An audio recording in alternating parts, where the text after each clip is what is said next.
Chapter 5. It happened, when all the kings of the Amorites who were beyond the Jordan westward, and all the kings of the Canaanites who were by the sea, heard how the Lord had dried up the waters of the Jordan from before the children of Israel until we were passed over, that their hearts melted, neither was there spirit in them any more, because of the children of Israel. At that time the Lord said to Joshua, "Make flint knives, and circumcise again the children of Israel the second time." Joshua made himself flint knives, and circumcised the children of Israel at the hill of the foreskins.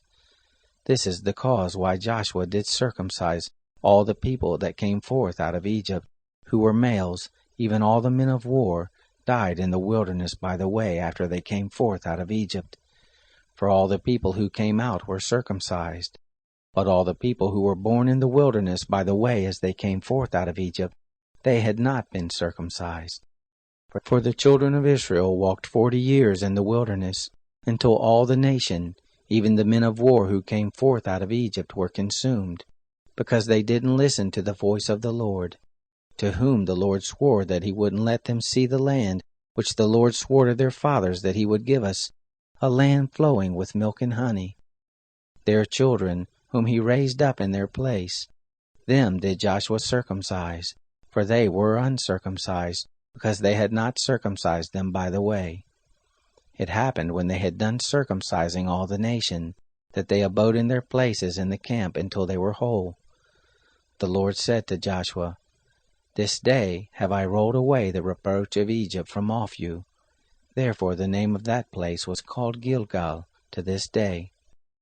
The children of Israel encamped in Gilgal, and they kept the Passover on the 14th day of the month, at even in the plains of Jericho. They ate of the produce of the land on the next day after the Passover, unleavened cakes and parched grain in the same day. The manna ceased on the next day, after they had eaten of the produce of the land. Neither had the children of Israel manna any more, but they ate of the fruit of the land of Canaan that year. It happened, when Joshua was by Jericho, that he lifted up his eyes and looked, and behold, there stood a man over against him with his sword drawn in his hand. And Joshua went to him and said to him, "Are you for us, or for our adversaries?" He said, "No, but as prince of the host of the Lord, I am now come." Joshua fell on his face to the earth and did worship, and said to him, "What says my Lord to his servant?" The prince of the Lord's host said to Joshua, "Put off your shoe from your foot, for the place whereon you stand is holy."